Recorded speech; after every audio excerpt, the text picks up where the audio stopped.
He's not. Location. Yeah, That's just. there is another. Glastonbury's for everybody. Bed.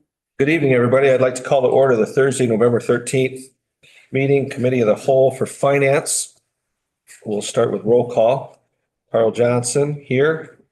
Ryan Curry. I know he's here. No. Ryan Schneider. Here. Dave Cordray. Here. Dave Wiltsey is going to be online. Josh Shoemaker. Here. Tom Walberg. Here. Lisa Patterson. Here. Dana Logston. Here. Matt Regano. Here. Rodney Riley. Here. Marion Thornberry. Here. And as for a motion to approve, to allow Mr. Wiltsey to join us via internet. Motion by Mr. Thornberry, second by Mr. Regano. Any discussion? Yes. All in favor, say aye. Aye. Opposed? Motion carries. Welcome, Mr. Wiltsey. Mr. Thank Curry, you, Mr. Chairman and my colleagues. you said you're here, Mr. Curry? Yeah. All right, perfect. We have no minutes to approve. And as for a motion to approve the agenda as presented by Mr. Thornberry, second by Mr. Regano. Any discussion? All in favor, say aye. Aye. Opposed? Motion carries. I don't see any public comment. Is there any public comment? Seeing none. Mr. Wahlberg, your meeting, sir. All right, thank you, Chairman.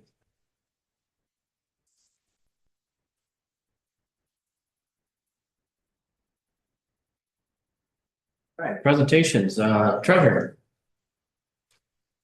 My turn already? Yes, keep it going. There's no pressure, sir, but we got through the first part here really quick, so just. Well, it is not my intention to make the meeting unnecessarily long. October was a fairly uneventful month.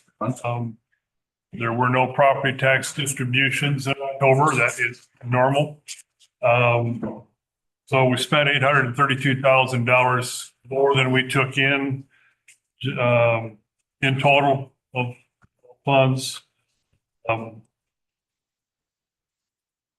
The investment pool interest rate, the weighted average continues to kind of droop as Fed funds is in a rate reducing mode these days. So we will see the rates that we get on the liquid accounts, the money market accounts and public funds pools that we're invested in, which is, $13 million worth. The rates on that will come down in lockstep with the Federal Reserve when they make their moves. The rest of it is locked in for however long. So that's a good thing. The yield curve remains inverted such that the liquid money is still yielding better than what I can get on CDs and treasuries. So haven't not been buying CDs partly for that reason and partly because, we need some liquidity for the money that's going out the door for these construction projects.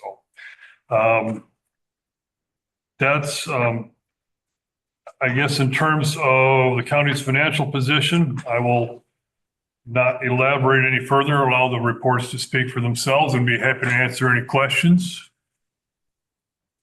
Any questions for Mr. Newport? Okay, I just also wanted to mention the property tax cycle is now complete for the year.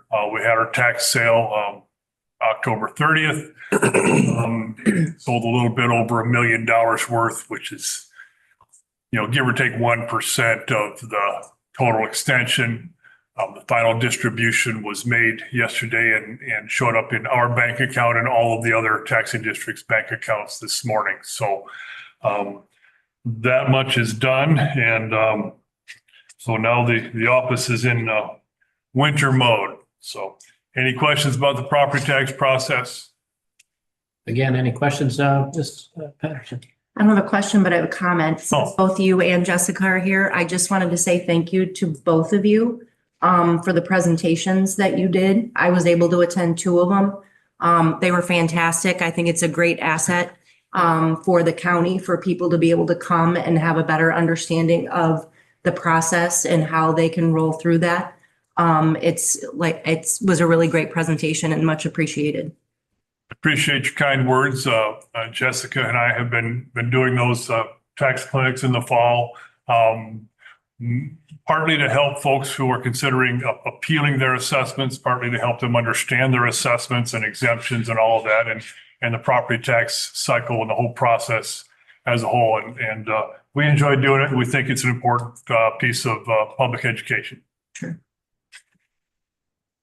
All right. Any other questions for Mr. Newport? Good, thank you, Mr. Newport. Okay, administration, the monthly financial report. Ms. Tobin? Sure. I just wanted to highlight a couple things. I have two reports attached, the October monthly financial report, and then the other one is also what we have spent so far in our construction projects. Right now I have the monthly financial report pulled up. I just want, I have a couple numbers highlighted regarding the revenues. Our total budgeted revenue was $21,228,041. To date through October, we have already surpassed that revenue. So we still have one more month left to go. So these are the reserves that I had mentioned that we were going to have at the end of the fiscal year. So you can see we've already surpassed and with another month to go of revenue. So we're in a good position there going into our next fiscal year. On the expenditure side, you'll notice the expenditures for October look higher than last year. This is one of the reasons I don't really care for this report because it's really not apples to apples. October this year had 3 pay periods.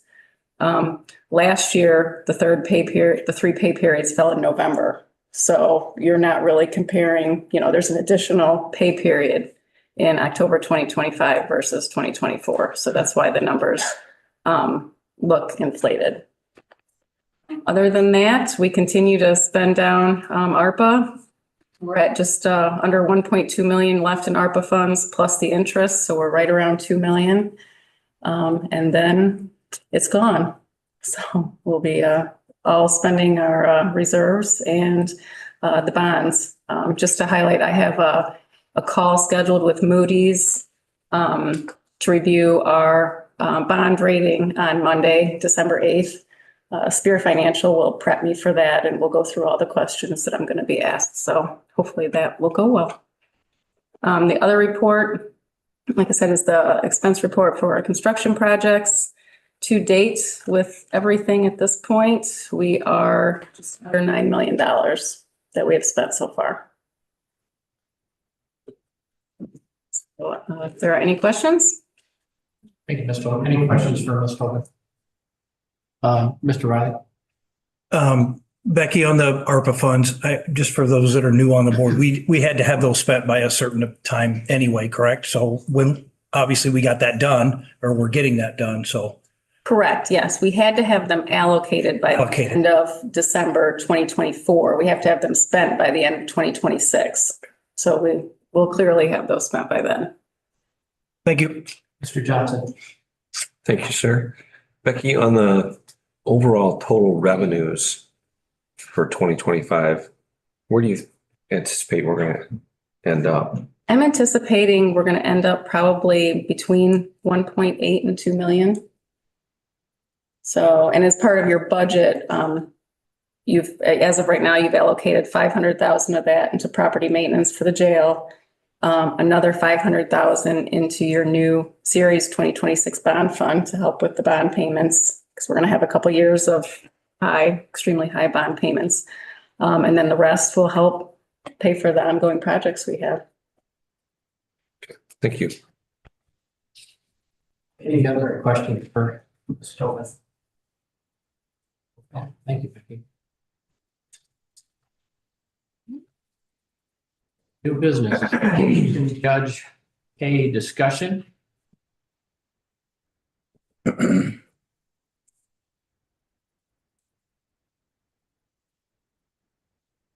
right ahead. Thank you. Well, thank you. Thank you. Good evening, everybody. I just want to discuss our Boone County election judge pay. Currently, the judges receive $145 for election day. If you don't know, they start at 5 a.m. and sometimes they're with us till a couple hours after the poll closes. I have included in the packet every county I could find the information for in Illinois, their election judge pay, the standard daily pay. Most of them get paid a training fee every 2 years and mileage if you're the person or the persons, one from each party in the car, dropping off the ballots and picking them up. So as you can see, our election judges are definitely making less than surrounding counties. And 3 of the counties by us, Lee and Ogle, and I believe going up again this year. We have about 150 election judges. We need a minimum of 111 for every single election, and presidentials, we need about 184. That's 5 people per polling place. Our precinct, that's 37 polling places. So this is for discussion. We're currently talking and counseling with the state's attorney's office to ask if this can be a resolution or ordinance, or if it's just something that you guys can vote on. The proposal we would like to bring forward is beginning January 1st of 2026 to move the standard rate to 175 for election day. And then in January of 2027, move it to $200. So this would be a 2-step, 2 tiers. I would like it noted that if we have the very maximum of 5 judges for all 37 of our polling places for both elections in 2026, the current election wages line we have will have enough to pay the absolute maximum with these, this rate of 175. So the money is already there. We do get reimbursed $65 from the state of Illinois for every election judge. So that's where some of that money comes from. But for 2026, we do have enough money already in the budget line to pay way more than we usually use, the $175 for election day, plus all the other miscellaneous pay. Okay, so Ms. Olson, we're currently 145, just to recap, and you're proposing 175 starting January 1 of 2026. And then the following year going to 200. Yes. Instead of coming back every year, I thought I would just knock 2 years out at once.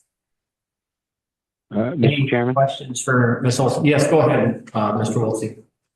what was the reimbursement from the state? $65 per election judge. Okay, thank you. And is there, go ahead, Mr. Johnson. I just want to give a shout out to Hancock County. So at least we're not the lowest. They're at 1. Nope. So, Nice, That was the only one I could find. yeah. nice observation. Winnebago pays a third-party staffing service, and McHenry County pays $15 an hour. That's about $295 per election judge by the hour. Okay. Any other questions? Yes, Mr. Thornberry, sorry. Do we need a motion on this? Well, we got it on here for discussion tonight. I think, the way I understand it, Ms. Olson, correct me if I'm wrong, you were going to have a conversation with state's attorney. Yes, we're waiting to hear back if it has to be an ordinance or if it can just be a resolution or a simple county board vote. They're looking in to see what falls under the statute that we would need to do. I've reached out, several counties do ordinances, and then there's a few that it's just a simple vote. So they're checking to see which one falls into the statutes that we need to follow. Yeah, and we're open to, that's why we're having a discussion. To anybody have an opinion on this or whether they think the proposal is good or any other suggestions? Mr. Thornberry. I did a little research on figures that she gave us. And the average, I mean, the highest one I found was $300 per judge. The lowest was a 140, I believe. And if you average that out, whether you take them all or just the low and the high, it still comes out the same, 216 plus per judge. So I think her request is well within reason.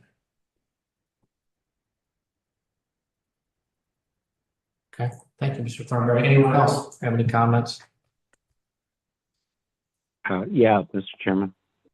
Go ahead, Mr. Wilson. Yeah, very quickly. I actually have served as an election judge. It's a long day. You got to go. You get there to set up. You got to get there to take down. So I'm in favor of this completely. Thank you. Thank you, Mr. Wilson. Any other comments, questions? Seeing none. All right, thank you very much. Thank you. Okay, new business 7.2, Motion to approve resolution 2536 for services state attorney's appellate prosecutor. So moved. Seconded by Mr. Johnson, or moved by Mr. Johnson, excuse me. Do I have a second? Seconded by Mr. Shoemaker. Discussion?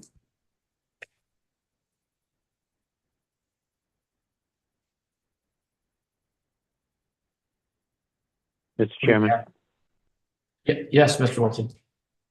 Thank you. Again, briefly, the appellate cases are very sophisticated and it requires someone that knows the appellate rules and procedures as well as the way to write a brief. And this is a bargain for the county. Thank you.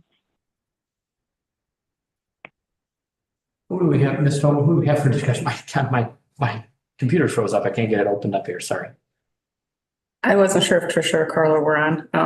Negative. Okay.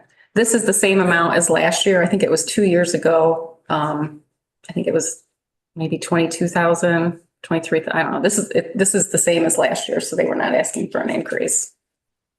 But they do definitely make this is a bargain for us. Okay. So apologize since my computer won't open here. Yeah, action. So we want to vote on this. So all those in favor? It was slow, but it did finally take on. Okay. I thought it was just me. I was No. like, I can't read what I read. All those in favor say aye. Are we opposed or in favor? All those in You're favor? all in favor. We haven't voted, we haven't voted yet, so. Wilson was voting. There you go. Excuse me. All those in favor say aye. Aye. All opposed? Aye. See, he's delayed now. Yeah. You goofed him up. There you go. All right, motion carries. Apologize for that. 7.3. Move to motion to amend. Can I get a motion to amend the resolution 2319 for circuit clerk, setting file fees and distribution of fines and fees and assessments? So moved. Moved by Mr. Johnson, seconded by Second. Mr. Corcoran. All right, discussion. Becky, do you have anything on this or? Pam's here. No, there we go. Yes, Aye. Ms. Cool, please. She's hiding fill back us in. It's dark back there. No. Good evening, everyone. So the Supreme Court sent down an order starting October 1st. We can no longer collect filing fees for guardianship of a minor. That comes to $284. We can no longer collect. They also said we cannot collect an appearance fee for the guardianship of a minor, and that is $209. And then the third case that they took away the appearance fee was small claims. Depending on the amount of the small claims case, the appearance fee is either $129 and $209. So those three fees we can no longer collect. In 2024, we had 45 cases of a guardianship of a minor. That filing fee came to $12,780. And this year, so far, we've had 30 cases filed, and that filing fee is $8,520. The appearance fee for a guardianship of a minor doesn't happen that often. So I really couldn't pull numbers for you on that one.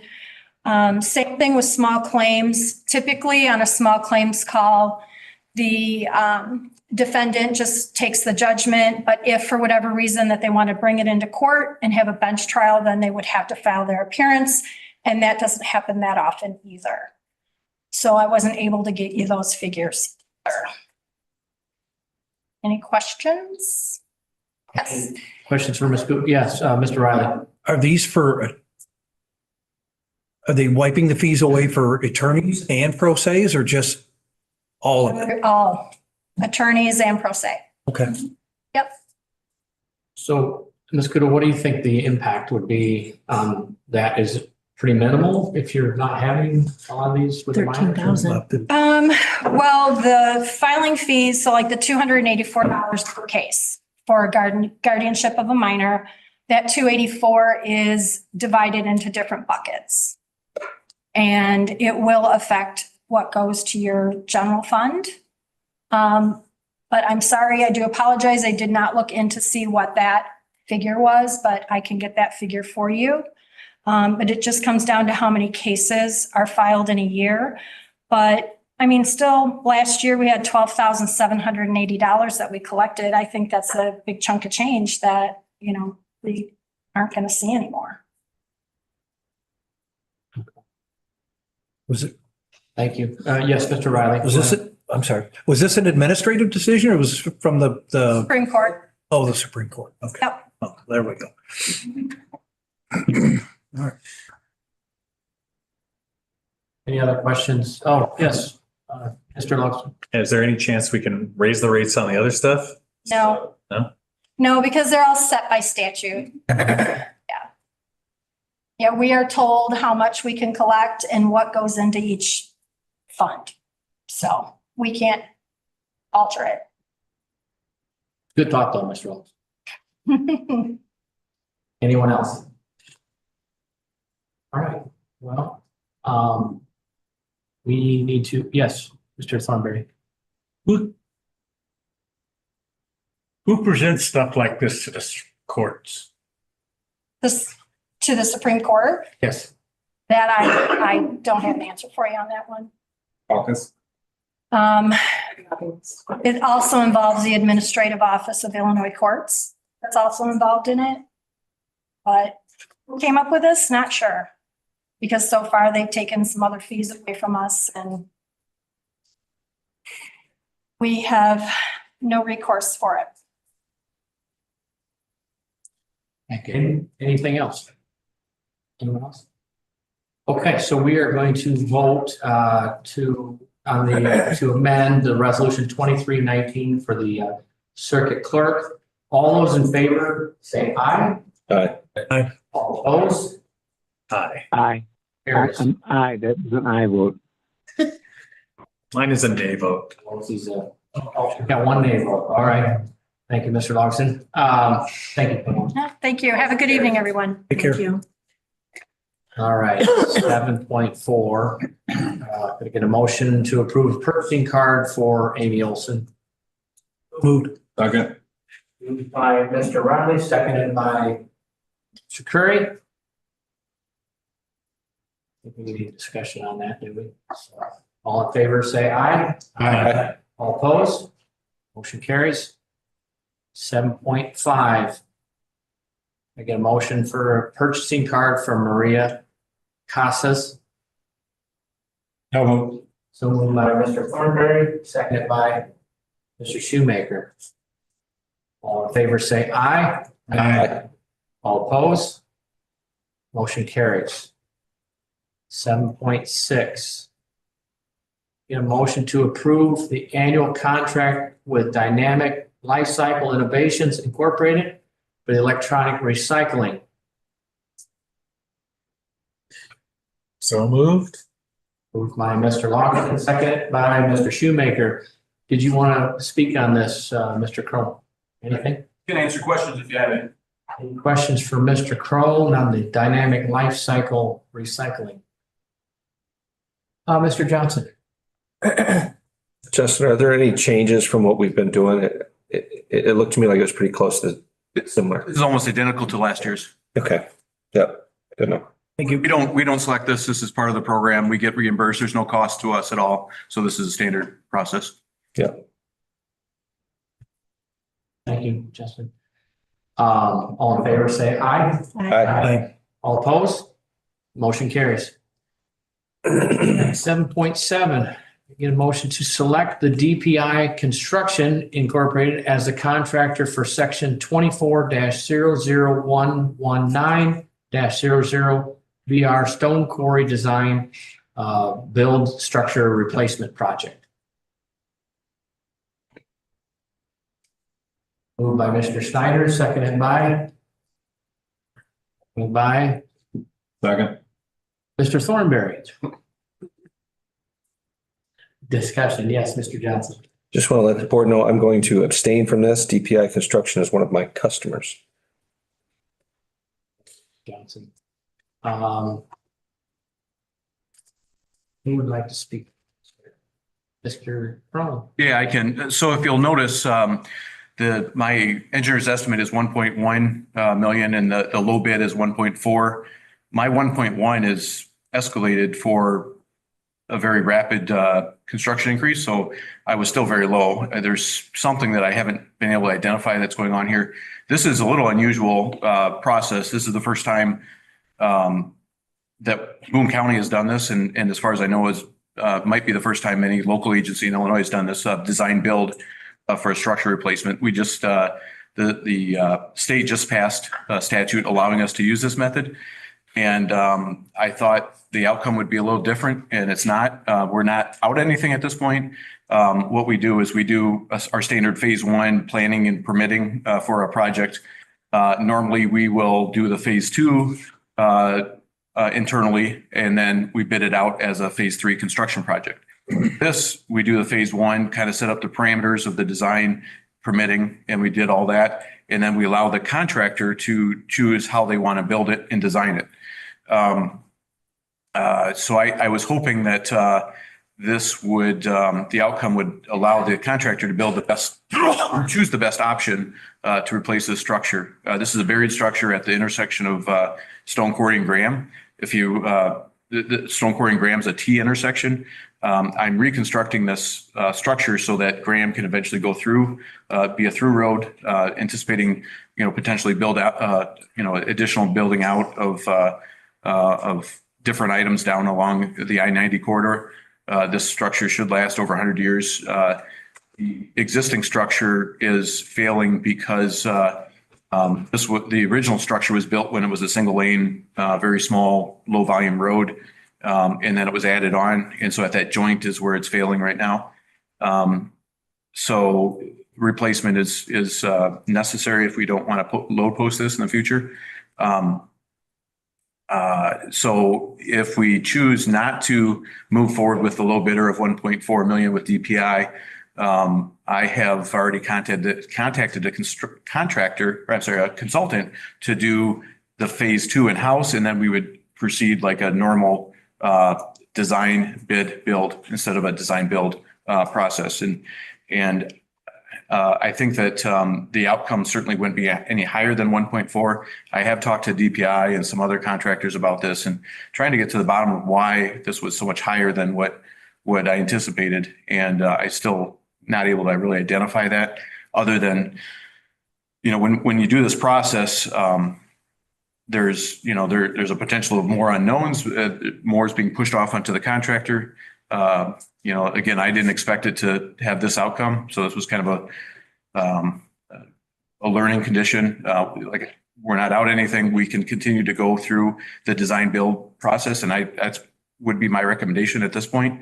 So we have two options: either award it to the low bidder, or the second option that I support would be that we don't award this and we continue with the phase two. We complete a design and then we bid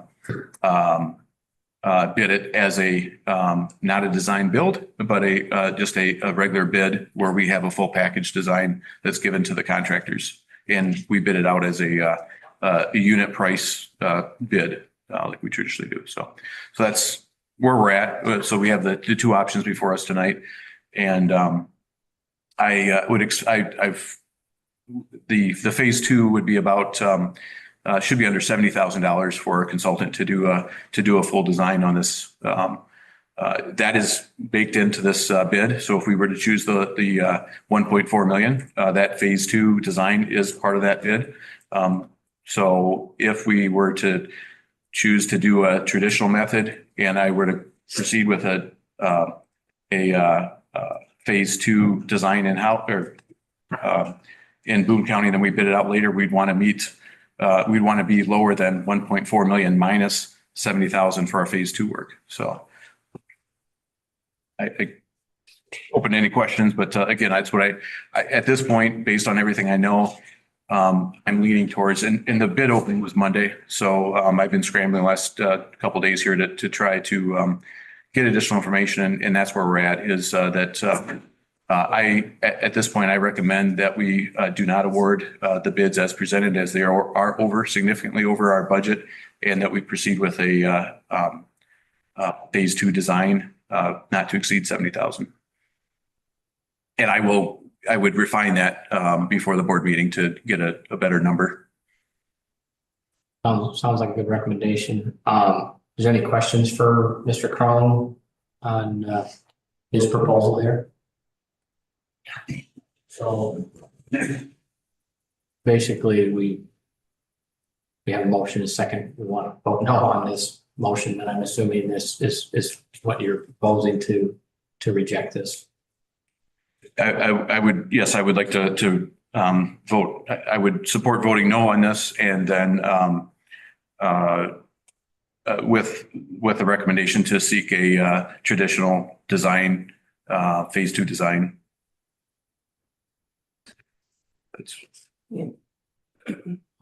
Any other thoughts on this, Ms. Tobin?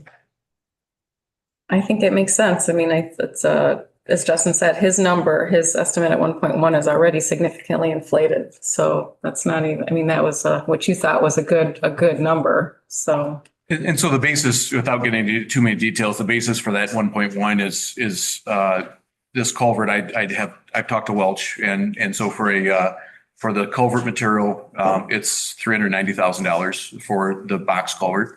If the contractor, and it sounds like the contractors were choosing to use a precast box, so that was $390,000. You got port end sections. At worst case, those would each be $100,000. So now you're up to, let's say 4 + 2 is $600,000, and then you've got your road work and cleanup work, another $100,000. So $700,000-800,000 is what I would envision this at, and I've talked with other engineers, and they are in agreement with that. So again, I'm not sure the discrepancy. So I'll continue to work on that, but I do think that the safe bet is to go through a traditional method with this project. Cronin, I was thinking as you were talking there, just as a comparison for us, I mean, the one you did on Garden Prairie Road was massive, right? Box. Does this compare similar to that, or was this a bigger project? This is completely different. However, that's a good question, a good point. That one was 2.4 million, and that was so this span is 30-foot span. That span was a 160-foot span. So I mean, and it was precast concrete precast concrete I-beams on that one, and this one's a set in place box culvert. So they're not the same structure, but I mean it's This is half of. I know. I don't know if construction prices are that far. Yes, they're jumping that high, but I hope not. I was talking to some others today about it, and there is a real concern out there that I didn't have Civil bid. Civil would be one that I would expect to bid on this. I did talk to Civil, and they said they're just so swamped that they didn't want to put time into bidding it. So they just got too much work, and so I'm worried that that's a trend that's going to continue here. So Too much work. That's a big problem. A lot of these contractors got so much work, they're just going to throw a price out there. And I should qualify the too much work, probably too much work relative to the number of workers, is probably a better way to put that. So that the number of workers that they have available, the amount of work exceeds the number of workers they have that can do it. Fair analysis. So I guess we'll go ahead and any other questions? Anyone else? Johnson, you're good? All right, so we'll go ahead and yep. Oh, sorry. Yes, Mr. Locke. So if we vote this down, then we open it up. These guys haven't priced themselves out of the market, right? They can always come back and. So what'll happen? That's a good question. So what would happen is if we vote this down, we no longer do a design build, and we then do a design and then a build on our design. So currently the contractors are responsible for doing the design, and that's what's included in this bid. What I'm doing is saying, I'm going to take this back and I'm going to design it myself. And then I'm going to push it up to the contractors with a specific design and hope that the prices come down. Usually when you have a bid that's out of whack, you try to find some anomaly that, like, I thought maybe dewatering was maybe something that I wasn't seeing, or some issue on site that causes that jump in price, and I haven't found it. And so the only thing I can think of that would be the unknown of a design build is that so they're uncomfortable with that because it is so new to the area and new to these contractors, that I think if I take that back and remove those unknowns, then we can push it back out and get a better price. On that, who's doing the design then? You? So I'm not a structural engineer, so I can't, but I've doing a lot of the work, and then I would have I would seek, like I said, I think it's about $70,000. I would hire a structural engineer to go through and put the structural plans together. So I'm fairly certain I can get a design done for less than $70,000. Mr. Thornberry. He hasn't let us down yet, and I suggest we take his suggestion. Good. Any other comments? All right. So, Mr. Chairman. So, yes, Mr. Wiltie. So just as a point of order, so we should vote no in order to preserve Justin's ability to come at this from another point of view on another day. Is that correct? That is the recommendation at this time. Thank you. All right, all those in favor, signify by saying aye. All opposed, same sign. Nay. Nay. Nay. Thank you. One abstention. One abstention and one abstention. All right, thank you. Thank you, Judge. Appreciate it. Okay, 7.8. I was trying to go, my computer's freezing. I don't know if everybody's got that same problem, but I need a motion here for senior citizens assessment freeze. It's just discussion. Discussion. Oh, yeah, there it is. Okay, just came up. Senior citizen assessment freeze homestead exemption changes discussion. So, Thank you.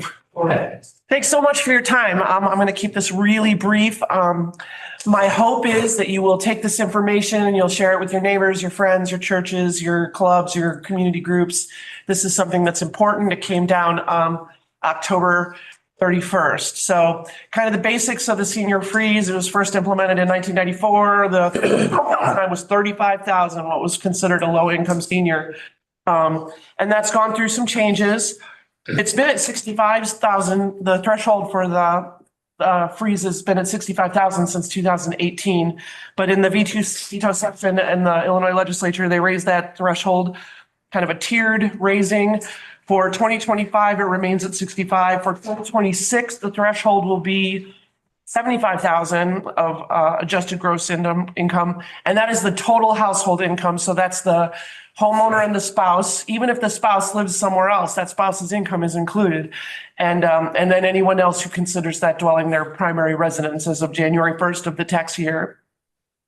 So 26, the threshold is 75,000. 27, it goes up to 77,000. 28, it will be at 79. And from 28 on, probably for a little bit, it will be 79,000. The exemption requires annual renewal, which includes presenting a tax return and any schedules of untaxed income, because that would be included in the adjusted gross, which is the number that we use. So thanks for letting me take your time with this. It's very important to get this information out to the public, and I appreciate having this opportunity to do so. Any questions for Jessica Muehlman? Any questions? Mr. Thornberry. About the people that don't file taxes because they don't make enough money? We already accept Social Security statements, pension statements from people who don't feel it necessary to file because of their income, but not, it doesn't demand it. Yeah, we do accept those documents. Thank you so much. Yes, thank you for coming and sharing.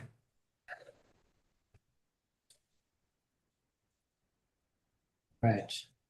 7.9. Bid results for BCG 2025-10, access control system upgrade and expansion. We have on Aaron. Aye.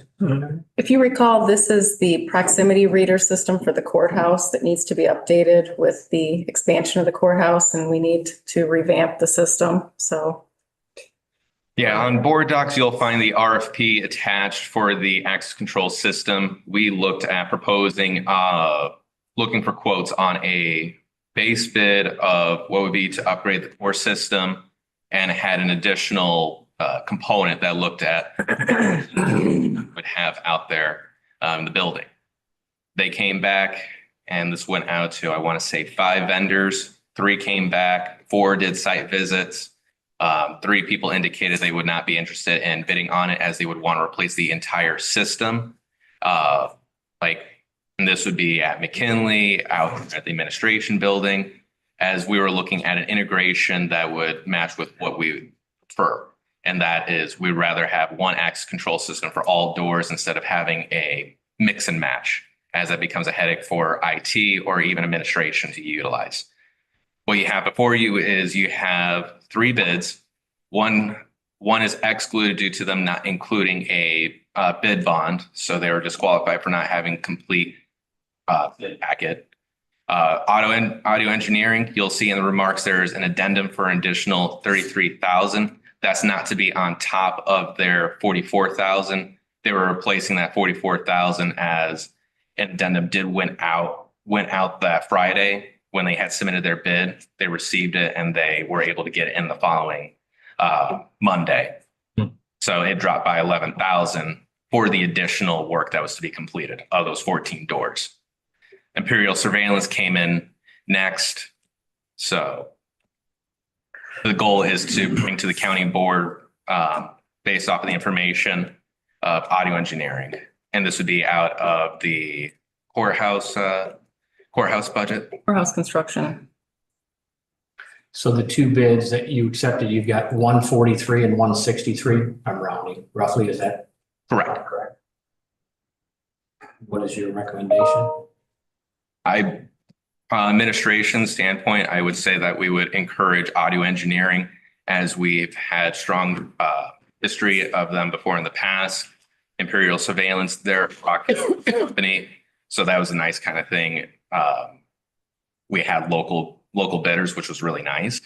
But audio engineering, we have established relationship. Their quality of work is pretty well known. And I was just going to say, the IT has also reviewed this, as well as the sheriff's staff. Did they have any comments to add, Ms. Tobin, to that? Or? they were in support for audio engineering. As Joe, our IT director, he was very in support of their proposal. Mr. Johnson? Thank you. Aaron, I got a little lost in your addendum, added bid, subtracted bid, deduct, whatnot. So the bid opening was on the 4th. Correct. Audio engineering, mobile communications, Imperial Surveillance submitted a bid. The addendum got to them prior to the bid. It got out on the 30th. Date of the addendum, if you look behind, was sent out on October 30th. So it was that Friday, Thursday, Friday. So by the time that they got it, they were able to get out there. So the addendum went out on Thursday, so they should have all had it by Friday morning. Correct. Right. And did audio engineering's $33,000 price came in after the bid opening? That came in before the bid opening. They had before the bid opening. They turned it in like that following the morning before, saying, "Here's the acknowledgement of the addendum." Okay, all right. So it was all before the bid. Correct. You were jumping around here and it made it sound like they submitted part of a bid after the opening. I was about to say, if they did that after, that would not even be considered as. So what happened is audio engineering had submitted their bid before the addendum went out. We didn't I know see. that they had already submitted it in the clerk's So office. they Yeah. updated their bid Yeah. based on the addendum. Okay, all right, that makes sense. And then just one other thing, I see Mobile Communications America didn't submit a bid bond, but you have their total price there. I guess I would recommend in the future, if they didn't do this stuff right, their bid doesn't get read, doesn't get published. It just gets put to the side. So I wouldn't even add on there for Understood. future reference. So Will do.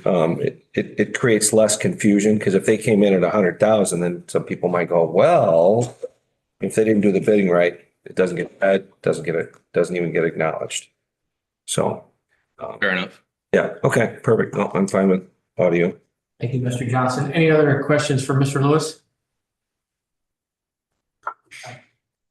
This will come before the board next week then for a vote. Thank you, Aaron. I think I'll just stay up again for 7.10. All right, 7.10, general liability and workers' comp insurance renewal term. So, Again, like usual, we have our renewal annually with CIRMA. We're part of the Counties of Illinois Risk Management Agency. This year, our renewal came in at a 6.33% increase, much better than our health insurance increase. I will say that. CIRMA premium that we're looking at is 1.15, so could be worse. Cybersecurity premium, one thing I want to highlight about this is that they're bringing it in-house, part of their CIRMA package. So they were able to discount it from last year. Last year's cyber renewal was about 14,000. It's down to 12,556. Excess liability, they went out to a vendor, Westchester Surplus. We had them before. It's going for a renewal, and that was a 4.87% increase. And underneath, we have our medical facility professional liability insurance for the health department. Again, that is another basic renewal, and they're keeping their premium the same, as there's been no significant changes on that end whatsoever. I believe Amanda is online, that she could talk about the medical facility professional liability, so I don't miss anything on that. yes, Ms. Beal, are you online? Amanda? Yes. Hi, good evening. Here I am. Good evening. Yeah, this is a renewal, to Aaron's point. It's the same cost as it was last year. This is the medical director liability insurance that we pay to maintain our MD's status as our board member and also our medical director for our clinic facility. Pretty straightforward, no changes this year. That's good. Is there any questions for Amanda on the line? Mr. Lewis, do you have anything to add? Not that I could think of unless Ms. Tobin has anything. Nope, same thing. This will be on the agenda for next week for approval. Very good. Thank you, everyone. All right, 7-11. Motion to approve, I get a motion to approve ordinance 25-20 annual budget appropriations and levy as presented. So moved. So moved by Mr. Legato, Second. seconded by Mr. Curry. Legato. Continue. All right, sorry about that, Mr. Regato. Discussion. Sure. I'll go to the two items that have been discussed the most, if there were still any questions. Property tax levy. Last week we discussed reducing University of Illinois Extension by 10,000, which this represents, and moving that 10,000 to the county bridge fund. So we're still at a 3.5% increase. So you have not extended your entire levy. As we've talked about, you could go up to 3.69. We don't need that, so we're not asking for it. Are there any questions on post levy? So in regards to levy, is there any questions for Ms. Tobin? Any discussion on that? We talked pretty extensively, I believe, last week about this. Mr. Johnson, did you have anything? On the levy? No, I'm good on the levy. I think the levy looks good. I could bring up one thing. I'm not sure something we hadn't touched on. I did potential increase impact, as people ask, how much their taxes will go up. I mean, as we know, our our portion of the levy of the property tax bill is small compared to other taxing bodies. The increase per $100,000 worth of property based on the average assessment increase of 10% would be about $5.80 per $100,000 of value. So just to give you an idea as to what that would look like, you know, on a $200,000 house, we're talking about, you know, less than $12. Just wanted to make sure you had those numbers. And yeah, so and like you mentioned, Ms. Tobin, the 3.5 is consistent year over year. That's what we did last year. So we're not raising that percentage. So that's very positive. All right. Any other questions or comments in levy, and then we'll move to the budget. Anything else? Okay. Budget, Ms. Tobin, you want to speak on that? I updated this proposal. Per the discussion last week, I did remove the software for the assessment office. I left all the new initiative items that were discussed, the impact to the budget, you know, at the 117,951. And then under capital, I have the 3 servers. And then under the sheriff, this basically in that dollar amount to decide how he wants to spend it with regards to his list of the vehicles, the cameras, the launchers, and the EMA vehicle. Yeah, and I did have a nice conversation with the sheriff this week and kind of reviewed some of those things, and that was, he liked that idea of having the dollar amount and giving him that discretion, and I fully support that. Mr. Johnson. Thank you, sir. First, a question for Becky. Becky, that money that was originally for the software program, did that get put into contingencies? Correct. Okay. Yep, that's in contingencies. Right. Contingencies up to 110,000. Yeah, I was just going to mention that we were at 110,000 in contingencies. I guess I'm not going to make any friends doing this or saying this, but I would move to amend this proposal to reduce the sheriff's total from 335 back down to the 311 that we had a month ago,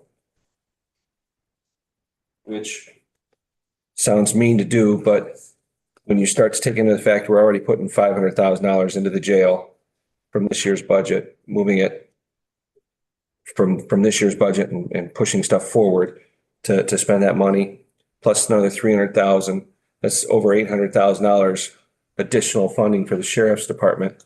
And my big concern is we have all these construction projects going on. You just never know. Until they're done, you don't know what you're going to run into. And we've only got $110,000 in contingencies. That money can go away in a hurry. We have to replace another air conditioner or a furnace or a boiler for you in the jail or something like that. Next thing you know, you've dropped $50,000, $60,000. That's a lot of money.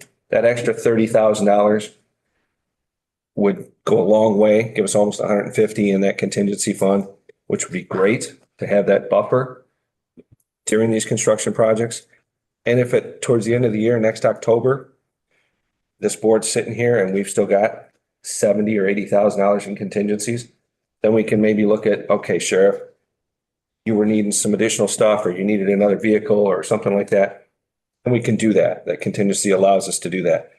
I just don't want us to get stuck, especially the stuff with the Belvedere, city of Belvedere is still up in the air with the IT stuff. We need to be responsible a little bit there. We're still spending a considerable amount of money. We're spending what, $20 million on improvements, capital improvements. I mean, let's try to pump the brakes just a little bit. I understand the sheriff has needs.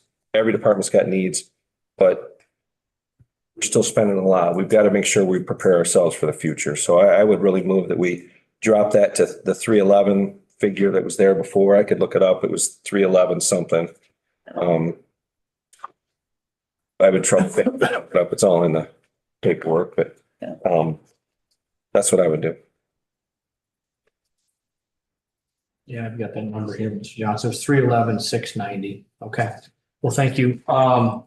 Further discussion on that. Mr. Thornberry? I disagree with Mr. Johnson respectfully. Just a quick point of order, though. Yeah. That was a motion. I made a motion. I moved to do that. So I don't know if there's a second. Oh, okay. Well, did I have a second on Mr. Johnson's motion? Mr. Shoemaker? I'll second. Okay, thank you. I apologize. We have a motion. I didn't realize, I thought maybe we were just doing the discussion here, but a motion and a second on that, discussion on that. Yes, Mr. Thornberry. Like I said, I disagree with Mr. Johnson's. Because regardless of the 500,000 you guys set across for the building, that 310,000 that you're talking about was an original estimate brought on by what we had at that time. This 335 is not an addition from the sheriff himself. This is addition based on the fact that Becky said she found that extra money that we could use for the sheriff. So simply because Becky found that money, now you want to take it away from the sheriff. I disagree. The sheriff needs this a lot more than a building does. Because none of this stuff that he's asking for is a I want. It's I need. The building is maybe. What happens? Maybe. This is not a maybe. I suggest we leave it just like it is. Any other discussions? Mr. Riley? Yeah, I'll second what Marion said. You know, we're talking about public safety here, and we can be as frugal with taxpayers' dollars as we want to be, but bottom line is public safety. I don't know. I'll probably get into a shouting match, and I don't want to do that. But I just want you to understand that when you start messing with public safety money, when we don't have to, I think that's the wrong place to cut. I think we could look, if we want to start opening up a can of worms and going through each and every line item again, I'm sure we could find how much are we saving here? What's the difference? 30,000, 40,000? We could probably do that. So before we get too carried away into this, I just want all the board members to understand you're talking about public safety, and there's no putting a price tag on that at this point. Again, like Marion said, these are things that he budgeted for. A lot of them have to do with safety, those vehicles. Hundreds of thousands of miles on squad cars isn't safe for the guys to drive around when you're on the far north end of this county and you have to go all the way to the south end. You need safe vehicles. The other stuff goes into training. You look into lawsuits all throughout this country against law enforcement right now. A lot of it has to do with training. So if we don't spend the money, train our people, provide them with the equipment that they need, we're just waiting and looking to get sued. So that's just my opinion. Thank you.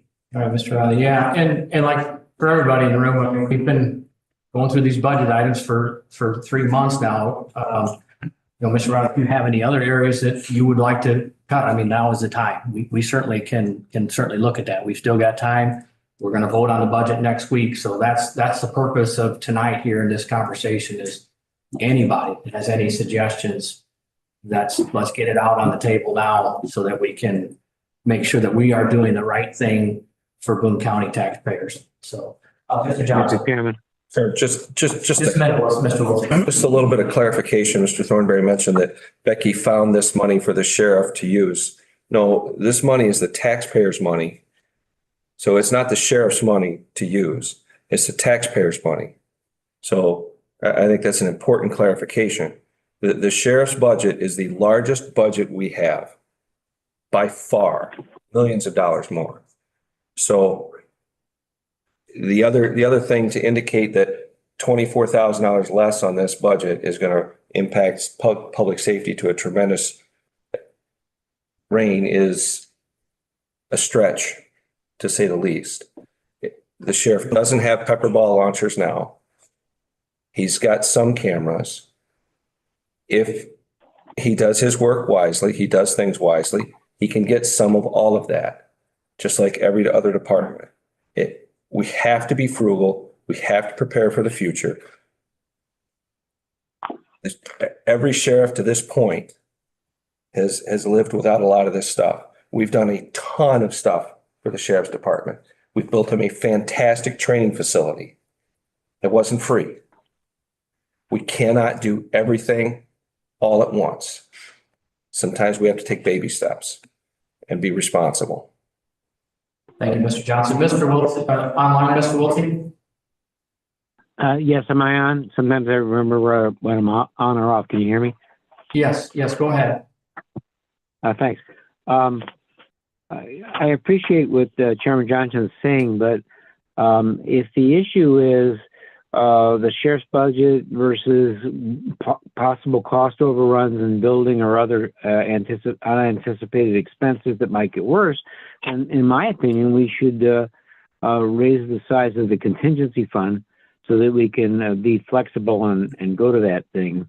That is to say, go to that issue and reach it because we have a larger contingency fund. At this time, I respectfully say that I will not vote in favor of this amendment. Okay, thank you, Mr. Wilson. Mr. Shoemaker. To address what Mr. Wiltie was saying, I think what Chairman Johnson was saying is that we would move that into contingency so that if that money was still there later in the year, we could offer it to him.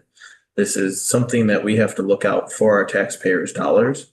And I think it's very important that we are giving him a lot of money and we want to continue to support our public safety, absolutely. But we need to make sure we're protected in other ways too. Mr. Curry, did you have something? Okay. Thank you, Mr. Shoemaker. Anyone else? I guess what we should do, any other discussion? I'm sorry, I messed somebody's hand. Okay, we will vote on Mr. Johnson's to change this from a 335, 165 back down to the number I had mentioned earlier, which was 311, 690. So all those in favor. Just do a roll call just to make sure. Yeah, probably should do a roll call. Let's do a roll call. All right, Carl Johnson, yes. Brian Curry. No. Brian Schneider. Aye. Dave Cordray. Aye. Dave Wiltsey. No. Josh Shoemaker. Yes. Tom Walberg. Yes. Elisa Patterson. Yes. Dana Logston. Yes. Matt Regano. Yes. Rodney Riley. No. Marion Thornberry. No. Motion carries. Okay. Thank you for that roll call there, Mr. Johnson. Okay. Just for the record, it was a vote of 8-4. 8-4. Okay. So I had written down as well.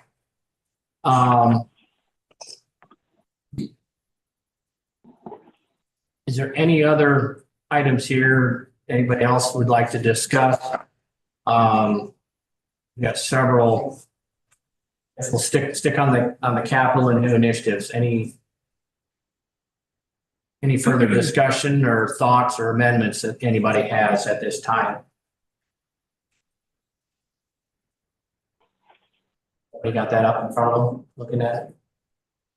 Mr. Johnson. I think everything else looks good to me. We've gone through some of these before. We have to do. And some things make sense to do. So, yeah, I'm good with the rest of them. Anyone else going once, twice? All right. Becky, was there anything else that on your attachments here that I've overlooked here? Nope, I don't think so. Anything else seemed to be straightforward? I'm looking at things myself here. Yes, Mr. Johnson. I could ask Becky a question here.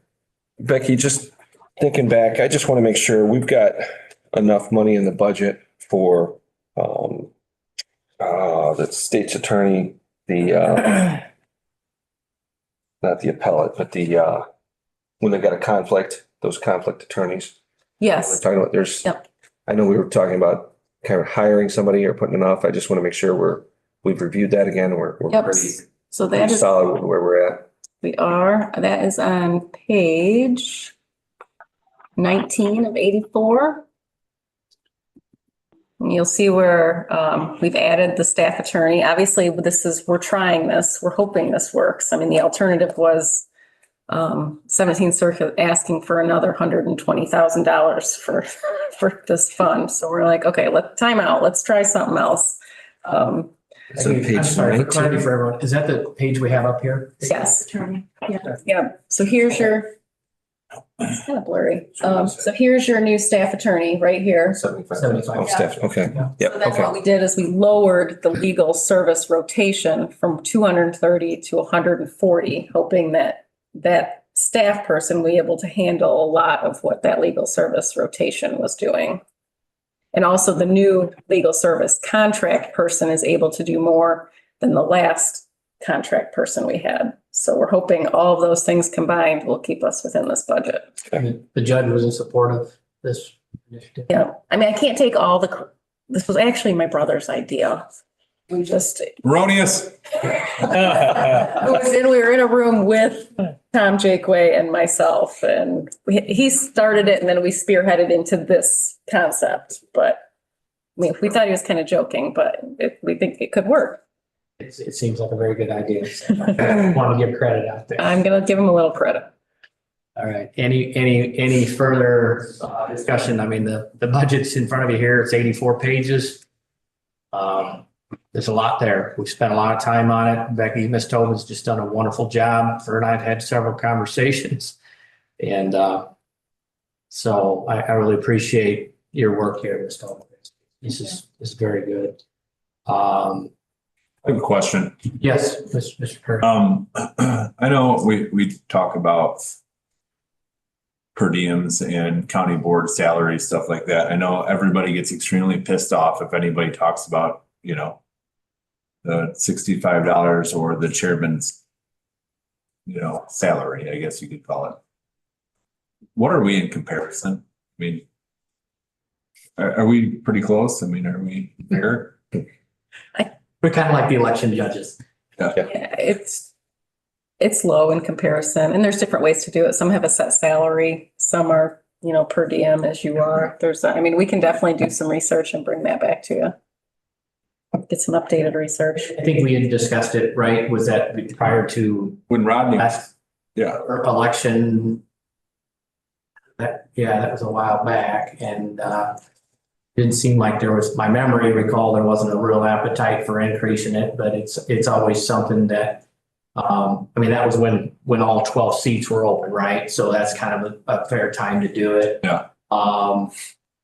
My understanding is you can do that, but it only impacts the new elected member, which is, I'm completely fine to support that if that's what the board would want to do. I mean, that's certainly something that there was.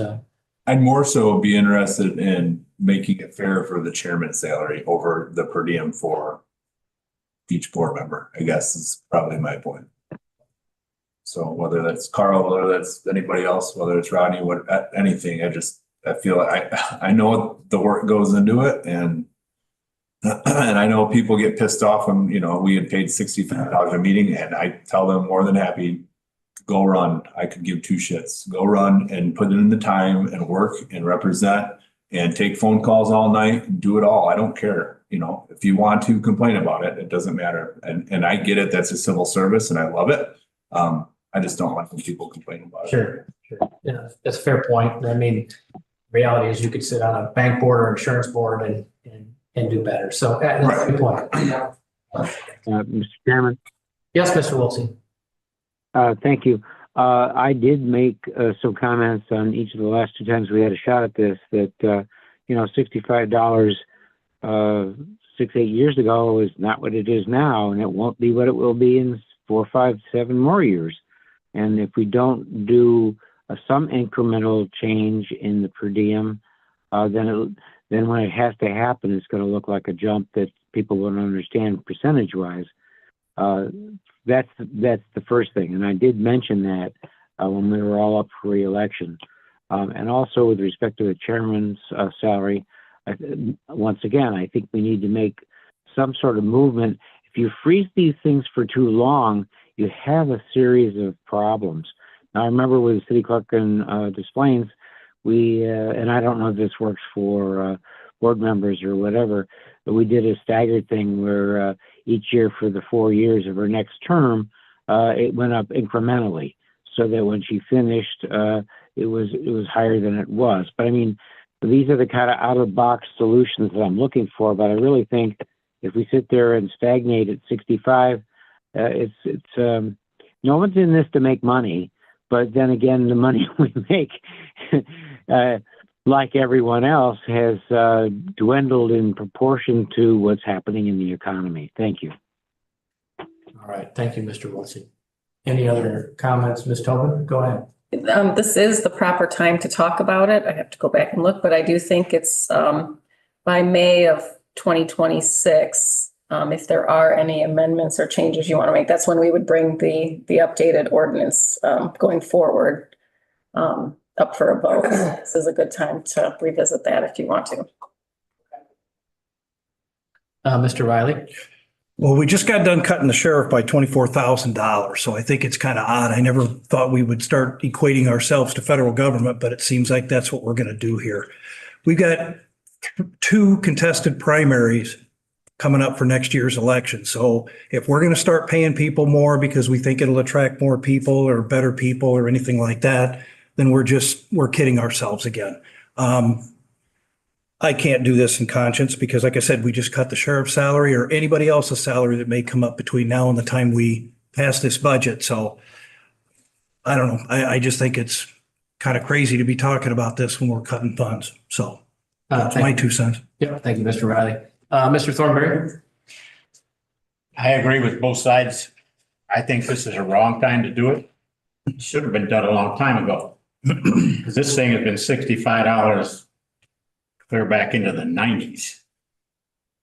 So if anybody in this county is short of getting the short end of the stick, it would be the people sitting on this board as far as money goes. But this is not the time to do it, because like Mr. Riley just said, you just cut a man X number of dollars, the most important job in this county, and that's keeping us safe. Over a might be expense that may come and it may not. That's kind of stupid as far as I'm concerned. You're taking a necessary position and telling him he doesn't matter. Placing it in a fund that might happen or might not happen. And anybody can tell you that when you start doing that, you're starting to look for a way to fail. You protect yourself. You don't work on maybes and what fors. You work on facts. Thank you, Mr. Thornberry. Mr. Johnson? Just to clarify, I think this is probably the first time I've ever heard a $311,000 increase in their budget to be a cut. So, I mean, we reduced the amount of additional money we're giving the sheriff to spend money on. So that's not a cut. I just want to be clear there.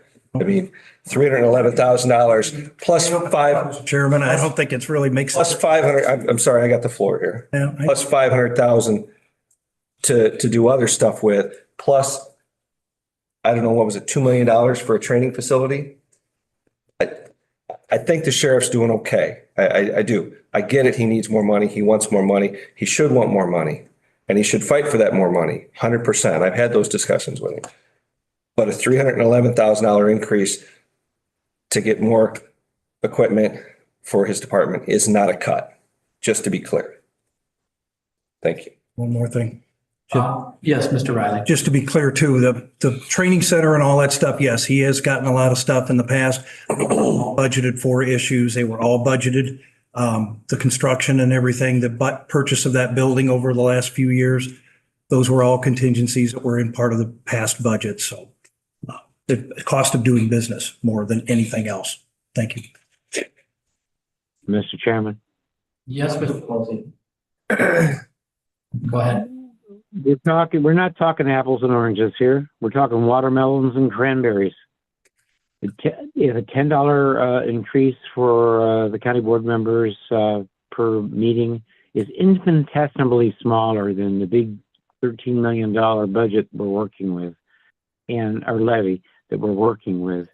And if it's only effective in March of 26, I can't take it because I will be elected and it has to not happen outside of my term. But that's not the issue. The issue is, as Mr. Thornberry said at the beginning of his comments, it's been like this since the 90s.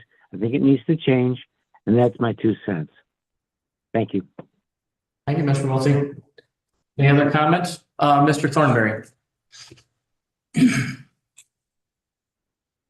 Again, I'm going to have to disagree with Mr. Johnson. Nobody called this a raise or a cut.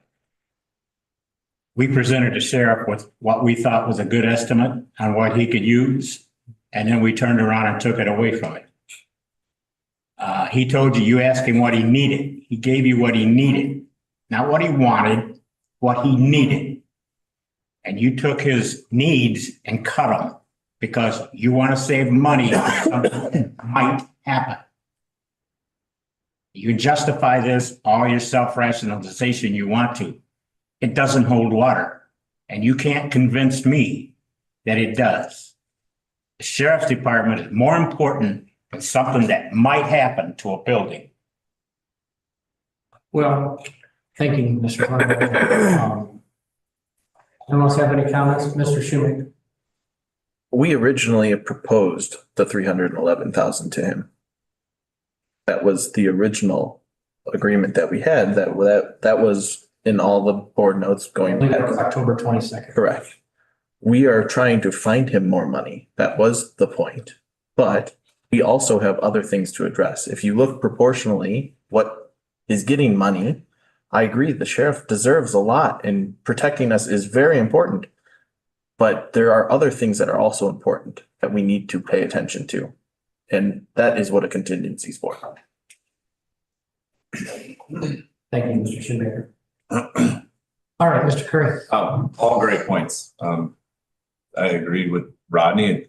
When I brought it up, I didn't mean slap in the face because someone just got, not the full amount that was found and then kind of taken back. I also support the fact I was okay with giving them the 300 and what is it?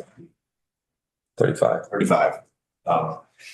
It's there. I don't see a reason not to and give it to them.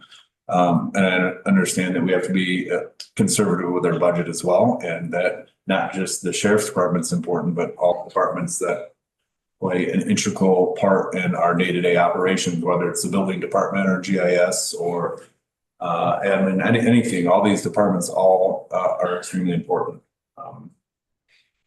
I wish we could do both and do it all. I didn't bring it up to piss anybody off. I just feel like I'm not probably running again, so this would not affect me. And it's not to attract people. If $80 a meeting attracts someone to run for county office, I would ask them if they're still okay with that after the first year that they had served, because I don't think it's anything to attract someone. I feel like people do a lot of work on this board, and I think you all do a lot of work. I think everybody is probably, it's the unsung stuff. Everybody hates a politician, including myself. So you're going to be looked at like immediate assholes, and then especially if you're asking for money. So I just want, the people on the board to know is I think $65 is a slap in the face. I think $12,000 for a chairman is a slap in the face. And I feel like everybody's job that is on here, I think everybody does a good job. They research, they work for their constituents, and they deserve at least, gas money to get to and from the meeting. So that's what my point was being. I don't mean that in a slap in the face to law enforcement or anybody else that had their budgets not fully met for their requests. I don't think it's a cut again either, but I see everybody's point. I would want to see this, like Dave Wiltsey mentioned, $10 or $15 more per meeting. And then I'd also like to see the county board chairman at, $15,000. Thank you, Mr. Curry, for your comments and If clarification that's a there. motion, I second. If that's a motion, I second that motion. I don't think we have a motion, Mr. Wiltie. We're just discussing on that idea, and we will charge Mrs. Tobin with looking into that for future meetings. But to get back to the budget conversation here, appreciate everybody's comments tonight. Again, I just want to ask again, we'll vote on this next week at county board. So everybody knows we got another week here to kind of, please, I know it's 84 pages, but please spend some time on this. Go through it. Mr. Riley mentioned, hey, maybe there's another area that we can cut. I mean, we're always open to any ideas. This is, we got all of us here. And I think Mr. Johnson said this is one of the most important things that we do all year. And we want to get this right. And it's okay to be conservative and have these things. We're not saying that, you can't have this. We're just saying just maybe not right now, right? Many of us have raised children, understand that that's a very poor analogy. I apologize, but maybe it's something that we can work for. So, any other comments? If you have any comments at this time?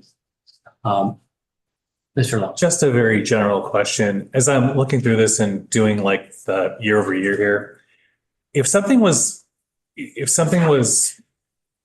on here and then like say something was on here, it doesn't even matter what it is. Like if it was like waste disposal or something and it was on here and then it wasn't, like in 2023, 4, 5, then it showed up again in 2024, 25. But now it's like 0 for the 2025, 26 budget. Is that because we don't know what it's going to be or we're not considering it? If you have a 0 line item, so, okay, here we go. Yeah. So like for waste disposal, right? So it shows up on everything. And then on this budget, it's a 0. Is it because we don't know what it is yet? Or what pages are you on, Mr.? Oh, I'm sorry. This is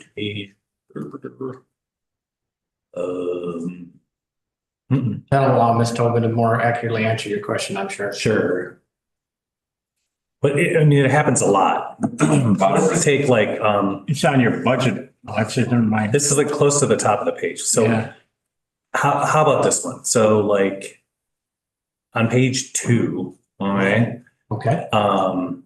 Say like at like 3 lines up from like reimbursements received, Okay. right? Yep. Like 1 year it's 24,000, then 0, and then it's 93,23, and then it's 0 again. So is it because we don't know what that number is yet? What that is, so here's the issue too, for the last couple of years. Just starting in 2024, our budget is tied to our general ledger. So we're still cleaning up account numbers and where things should actually be charged off to. Before, they didn't talk. So the budget, I could change things. Kurt could have a totally different number. They didn't communicate, and it caused a lot of problems, but they didn't communicate. So it's things you wouldn't have picked up on. But now that they're connected, we're doing a lot of cleanup, and it's going to take a couple of years. That would be a line item that probably was used in the treasurer's office that was not ever budgeted in our office. So the numbers you're seeing, those are actual revenues that were charged off to that account number, but there's never been a number there. So we don't budget in that, but yet there's revenue. So we're trying to get away from using that account number, but for the sake of past fiscal years, we still need to account for it somewhere. Still shows up on the ledger. Right, it still shows up because there is something charged off to that account number, but there's no budget to it. So it would just be called something else? Is Right, it should be going to a different account number. okay. We've been doing a lot of cleanup, a lot of training with different departments to not make up numbers that don't exist, to not use numbers that are not in your budget book. Otherwise, we're going to slap your hand. So it's a process. It's taken us a little while.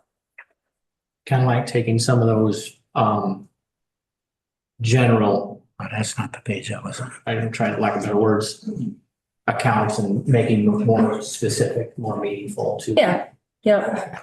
And there has been a lot of cleanup. I'm sure Karen's tired of hearing from me because as I go through the budget, I'm like, oh, can you please move this to this account number? Or this is in the wrong account number. And this is just one of those that on the revenue side, it's not as big of a deal as it is on the expense side, but yeah, we want things to start going in the right place. Okay. The one I was specifically referring to is on page 12.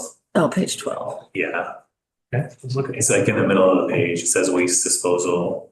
And it's like 5,000 one year and 36 another, and then 5,000 and then 36 and then 0. So I'm like, well, So just on that, so what you're seeing, the first 5,000 is the budget from 23-24. Yeah.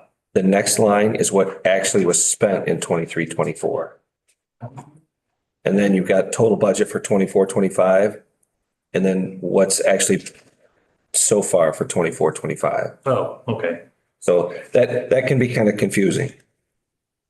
So that's where some of your numbers are different, because it'll tell you what the budgeted amount was and then what was actually spent. So you can see how when we're budgeting this year versus what we were last year, and then what we actually spent and how we're maybe adjusting that. Maybe in 24-25, it was just an anomaly. We didn't spend much, but in previous years, we spent a lot more. So they're going to keep it the same. But if not, then maybe they actually lower that amount that they need to budget. So then, to your point, Mr. Lawson, then if you look at the budget for 25, 26, it's 0 because that went into a different line item. Right. That's We're what not going to just eliminate waste disposal. Well, that'd be great if we could. We would, yeah, I gotta go look back in my notes, but there's a reason, I think. That's a good call on the question. Okay. Okay, Mr. Thornberry. I got a point. My computer went to heck, so on one of your sheets there, the one we were looking at before, what the item is, but it shows a little over $4,000 for our budget. But we never spend more than 2,000, a little over 2,000. But why do we keep it at 4,000 if we never spend more than 2 something? Let's see. Which one were you at? You remember the page, Mr. Thornberry, where you were at? Not really. Was it under expenditures? No, it was under the one where we were looking at the waste management. Oh, you're There's probably talking probably about snow equipment. removal. Snow For removal is equipment. 4,000, spent 2,270, 4,000 for the next, and we spent 2,060. What page are you on? But you never know how much is in the 12. snow. It's still on 12. Page 12 on snow removal. That's what I'm guessing he's talking Yeah. about. No, Yeah, that's probably just because in bad case scenarios, they've spent 4,000 and you don't want to under budget it and then have to pull money out of somewhere else, try and do it. So if it's in the budget, it's easier to spend than if it's not in the budget. There are some numbers like that are a guesstimate, and you'd rather budget high and hope that you come in low rather than the other way around. Because otherwise, if we go over budget, then you're back here having to amend your budget, and we don't want to do that. There was one other page I think I had it pulled up, that I just wanted to draw your attention to, because this is the one that keeps me up at night. This is your capital budget for next year. So where you're going to spend, this is page 54. 54? 54, yep. This is where your proceeds from your sale of bonds will get transferred into here for your construction projects, more money from general fund coming into here. Not to mention the 6 million you're already depositing into here. Once ARPA's gone, this is where all your projects are going to get paid for. So we're looking at spending, hopefully no more than what's in here, but you're looking at spending close to 13 million next year. This will be one that we'll be talking about as we go through the fiscal year. Get the money tree planted. specifically 12.8. Does that make you feel better? Well, and that's based on, I was trying to figure out how much we're going to spend this year versus next year. So it might be a little bit more than that next year, but less this year. That's why we bring those projects in under budget, right? That's right. Yeah. It's gone under budget. Right. Still waiting. Still working on that. Accountability thing, right? All right, so we need to vote on the original motion. Yeah, if there's no other discussions, I just want to make sure, I want to give everybody enough time to digest this. It's good. All right. Thank you for all of the discussion and feedback here. So yes, if I could get a vote here on the motion as amended. All those in favor say aye. Aye. All opposed? No. Motion carries. Motion carries. Mhm. This will move to the county board, so we'll definitely have a roll call on that, or unless you think we need to do a roll call. No. All right, that sounds good. All right, so that concludes new business. Any old business? Any intergovernmental reports or updates? Informational items or other business, correspondence, UCCI. Do you have anything there to add? Okay. I do believe we need an executive session tonight. We do collective bargaining. Collective bargaining. Do I have a motion for executive session? So move. By Mr. Curry, seconded by Mr. Thornton. Favor say aye. Roll call. Roll call. Carl Johnson, aye. Ryan Curry, Yes. Brian Schneider, Yes. Dave Cordray, Yes. Dave Wiltsey, Yes. Russ Shoemaker, Yes. Tom Walberg, Yes. Elisa Patterson, Yes. Tina Loxton, Yes. Matt Regano, Yes. Rodney Riley, Aye. Marion Thornberry. Yes. Motion carries. We're in executive.